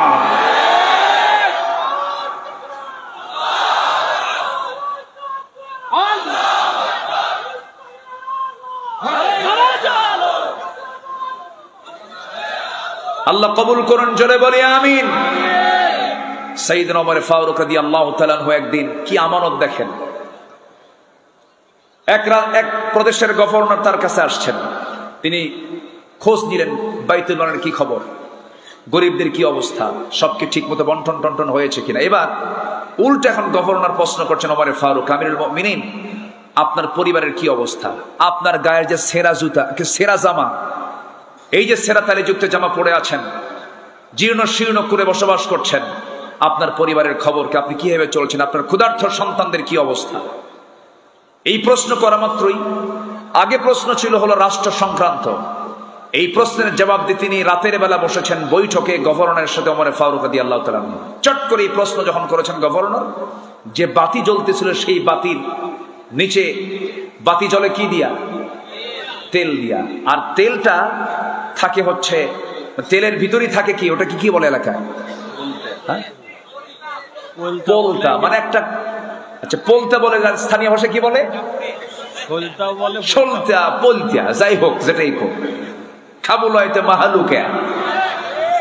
এটা 2013 সালে আমাকে মহতারাম শিখিয়েছিলেন। আপনাদের ভাষার মধ্যে একটা আলাদা স্বতন্ত্র দিক আছে, বলি আলহামদুলিল্লাহ। পাবনার একটা টান দিলে গোটা দেশবাজি বোঝে এটা পাবনা থেকে আসছে, বলি আলহামদুলিল্লাহ, একটা আলাদা সৌন্দর্য। পোলতা, যখন তিনি প্রশ্নের সম্মুখীন হলেন তার পরিবার কেন্দ্রিক যেই লণ্ঠনে, যে বাতিতে আগুন জ্বলছিল, তার নিচের পোলতাটা তিনি চেপে ধরলেন, নিভে গেল বাতি। গভর্নর আশ্চর্য হয়ে বললেন, বাতি নিভায় দিলেন কেন? সাইয়েদনা ওমর ফারুক বলছেন, ও আমার গভর্নর, এতক্ষণ ধরে তুমি রাষ্ট্রের প্রশ্ন করছিলে, আমি রাষ্ট্রের প্রশ্ন করছিলাম, জবাব আমরা দিচ্ছিলাম। হঠাৎ করে যখন ব্যক্তি জীবনের প্রশ্ন করেছো, পারিবারিক জীবনের প্রশ্ন করেছো, এই সময় রাষ্ট্রের তেল জ্বলবে, আমার ব্যক্তিগত প্রশ্নের জবাব আমি তোমাকে দেব। রাষ্ট্রের তেল খরচ করে ব্যক্তিগত প্রশ্নের জবাব আমি দিতে পারবো না, এই জন্য বাতি নিভাইয়া দিলাম। আল্লাহু আকবার বলবেন না? আমানতদারিতা, এটা কি আমানতদারিতা। নাম্বার 6 হলো পরিবারকে জান্নাতের দিকে পরিচালনা করা। সন্তানকে দাওয়াত দিবেন, বউকে দাওয়াত দিবেন, বউ যদি নামাজ না পড়ে কি করবেন বলেন? বউ যদি নামাজ না পড়ে কি করবেন? আরেকজনকে মায়ের হবে, একজনকে সেদিক থেকে কিছু মায়ের হবে। এই শোনেন, যে কইছে এটা ও বিয়ে করে নাই, যে বিয়ে করছে ও বলবে মার হবে, এটা অসম্ভব ব্যাপার।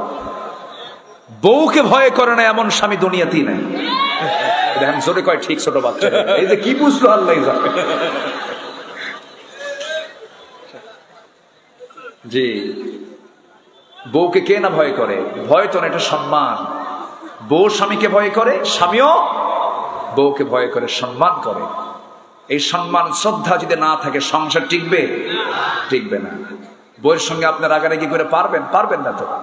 বাচ্চার বয়স যদি 1.5 বছর হয়, 1 বছর হয়, ওই সময় যদি আপনি একটু গন্ডগোল করেন, মারামারি করতে যান, শুধু যদি বলে এই যে বাচ্চা কোলে নাও, চলে গেলাম, বাচ্চার বয়সে 1 বছর নিয়ে আপনি করবেন কি বলেন?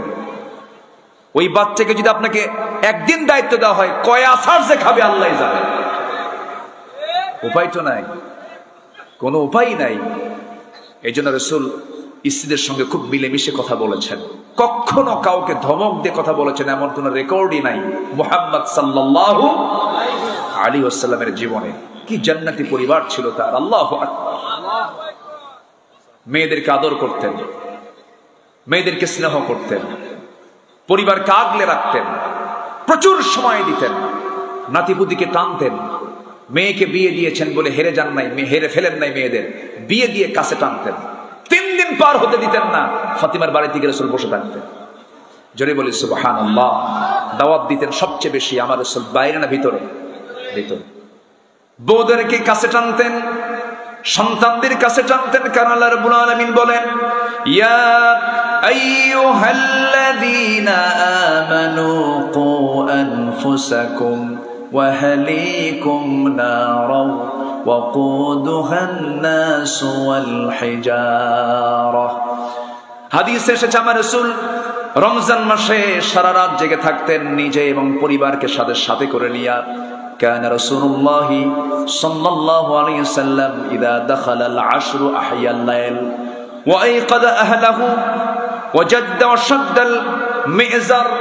আমার নবীজি শেষ দশকে রমজান যখন পেতেন, শুধু নিজে না পরিবারকে টেনে আনতেন এবং খুব চেষ্টা করতেন কোমরে গামছা বেঁধে তিনি নেমে পড়তেন পরিবারকে সাথে নিয়ে।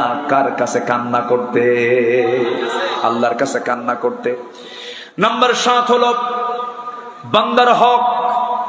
ফাইন্না দিমাআকুম ওয়া আমওয়ালাকুম ওয়া আ'রাদাকুম বাইনাকুম হারামুন কাহুরমাতি ইয়াউমিকুম হাদা ফি বালাদিকুম।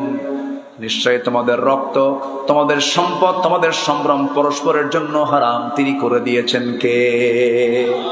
গীবত করলে বান্দার হক নষ্ট হয় না? অনেক নামাজি গীবতকারী আছে না নাই বলেন? ফেসবুকেও গীবত করে, আছে না নাই? একজনের সঙ্গে একটু কথা একটু এলোমেলো হয়েছে, ফেসবুকে দিয়ে দিল। তোমার এরকম করা যাবে না। হালকা এইরকম মানসিকতা নিয়ে ঈমান টিকে রাখা সম্ভব নয়।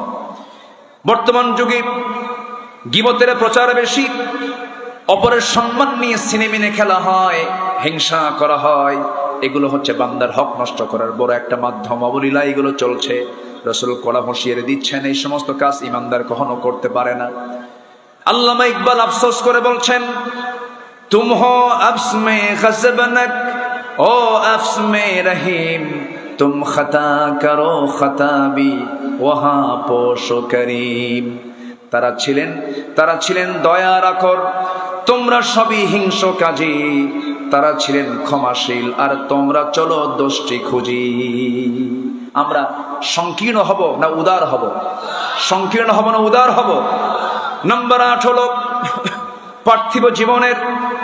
পার্থিব জীবনের উপরে আখিরাতকে প্রাধান্য দেওয়া। কারণ এই দুনিয়া তো শেষ হয়ে যাবে, দুনিয়া ফুরে যাবে, কিন্তু যেটা কোনোদিন ফুরবে না সেটা হলো আখিরাত। আখিরাতের শুরু হবে কিন্তু শেষ হবে না। দুনিয়ার শুরু আছে, যার শেষও আছে, কিন্তু আখিরাত যেদিন শুরু হবে সেদিন থেকে কোনোদিন আখিরাত আর কোনোদিন ফুরাবে না। ইয়ামালু আন্নামাল হায়াতুদ দুনিয়া লাইবুন ওয়া লাহাবুন ওয়া যিনাতুন ওয়া তাফাখুরুম বাইনাকুম ওয়া তাকাথুরুম ফিল আমওয়ালি ওয়াল আওলাদ كمثل غيث أعجب الكفار نباته ثم يهيج فتراه مصفرا ثم يكون حطاما وفي الآخرة عذاب شديد ومغفرة من الله ورضوان وما الحياة الدنيا إلا متاع الغرور। জোরে বলুন আল্লাহ। জীবনটা হলো ধোকার সামগ্রী ছাড়া কিছুই নয়। এই দুনিয়া ছেড়ে আমিও চলে যাব, আপনিও চলে যাবেন। এই জন্য আখিরাতকে আমরা প্রাধান্য দিয়ে চলবো। রাসূল মদিনার রাস্তা দিয়ে চলছিলেন, হঠাৎ করে দেখেন একটা মরা ছাগল। কি ছাগল? মরা ছাগল। কানটা ধরলেন, কানটাও কাটা। রাসূল বললেন, সাহাবীরা, এই মরা ছাগলকেও টাকা দিয়া কিনবা নাকি? না, জীবিত তো কিনতাম না, কারণ ত্রুটিপূর্ণ কান কাটা ছাগল। রাসূল বলেছেন, আমার আল্লাহর কাছে এই দুনিয়ার মূল্য এই মরা ছাগলের চাইতেও কম। এই দুনিয়া ছেড়ে আমিও যাব, আপনিও যাবেন, সব আল্লাহর কাছে ফেরত যাব আমরা। এই জন্য আমরা দুনিয়াটাকে আখিরাতের জন্য সাজায় নেব, সুন্দর করে ইসলাম দিয়ে সাজায় নেব। আল্লামা ইকবাল বলছেন, হর কোই মস্ত নয়ে জৌকে তনসানি হ্যায়, तुम मुसलमान हो ये अंदाजे मुसलमानी है। प्रत्येक তোমাদের আজি বিলাস মদে মাতোয়ারা, তোমরা কি হে মুসলমান, আর একই মুসলমানের ধারা নাকি? কবি আফসোস, আল্লামা ইকবাল আফসোস করে কথাগুলো বলছেন। আমরা আখিরাতকে সাজাবো সুন্দর করে, দুনিয়ায় আখিরাতের আমল দিয়া। জোরে বলি ইনশাআল্লাহ, আরো জোরে বলি ইনশাআল্লাহ। নাম্বার 9, 10 শর্ট করে বলছি, একটু মনোযোগ দিয়ে শুনুন। নাম্বার 9 এবং 10কে এক জায়গায় বলছি। জীবনের সকল কিছুর ঊর্ধ্বে আল্লাহ এবং রাসূলকে প্রিয় হিসেবে গ্রহণ করা। নাম্বার 10 হলো জিহাদ ফি সাবিলিল্লাহ। একটা আয়াত বলে আমি শেষের দিকে আস্তে আস্তে যাচ্ছি। আল্লাহ রাব্বুল আলামিন সূরা তাওবার 24 নম্বর আয়াতে সুন্দর করে বলছেন, قل إن كان آباؤكم وأبناؤكم وإخوانكم وأزواجكم وعشيرتكم وأموال اقترفتموها وتجارة تخشون كسادها ومساكن ترضونها أحب إليكم من الله ورسوله وجهاد في سبيله فتربصوا حتى يأتي الله بأمره والله لا يهدي القوم الفاسقين জোরে বলুন আল্লাহু আকবার।